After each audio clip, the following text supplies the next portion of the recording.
In the suburbs of Chicago, 15-year-old Jade Butterfield meets 17-year-old David Axelrod thanks to her older brother Keith. A rapidly developing romance begins between Jade and David. Jade's family is bohemian, leading a free and open lifestyle, which allows the teenagers to date without restrictions and even spend nights together in Jade's room. Her parents do not object, but they watch from the sidelines. Jade's mother, Anne, becomes interested in this relationship, and her father, Hugh, becomes increasingly concerned. The nightlife full of dates begins to affect Jade's condition. She does not get enough sleep, her grades fall, and one day she tries to take prescription sleeping pills from her father, but he stops her. After this, Hugh forbids David to see Jade until the end of the school year. David cannot come to terms with the separation. He believes that Jade's father is deliberately destroying their love, and, on the contrary, persuades him to wait, claiming that the time apart will fly by. After a temporary break, David returns to school.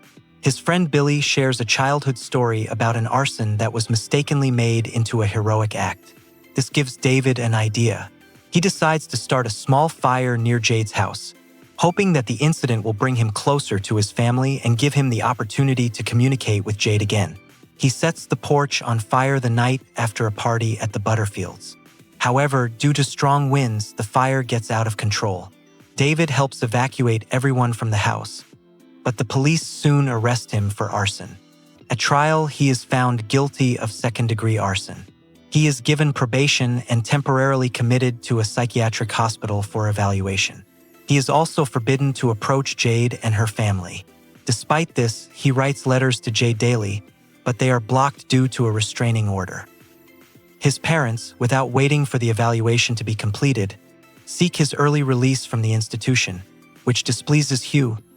David receives back many letters he sent earlier and realizes that none of them were delivered. Convinced that Jade still loves him, he decides to find her, despite the direct prohibition. It turns out that the Butterfield family left Chicago for Manhattan after the fire. There, Anne and Hugh filed for divorce.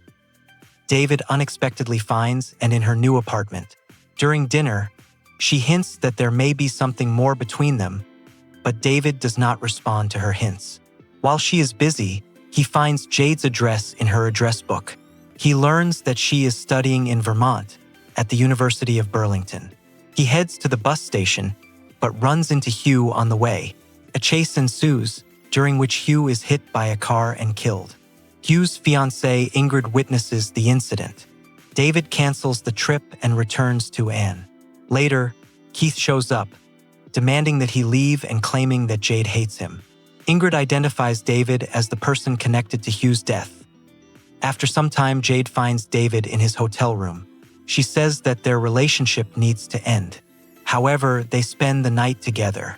In the morning, they decide to return to Chicago and start a new life. But soon Keith and Ingrid arrive at the hotel. They tell Jade that David is guilty of her father's death. Jade does not believe it at first, but when Ingrid confirms that she saw David at the scene, she is shocked. David tries to explain everything, but Keith attacks him. A fight ensues in which the police intervene. David is arrested for disorderly conduct, assault, and violating probation. The court sentences him to 5 years in prison. He despairs, realizing that he may never see Jade again. Meanwhile, Jade tells her mother that no one can love her like David, and listens and does not object. Jade approaches the prison building to visit David, and he watches her through the bars.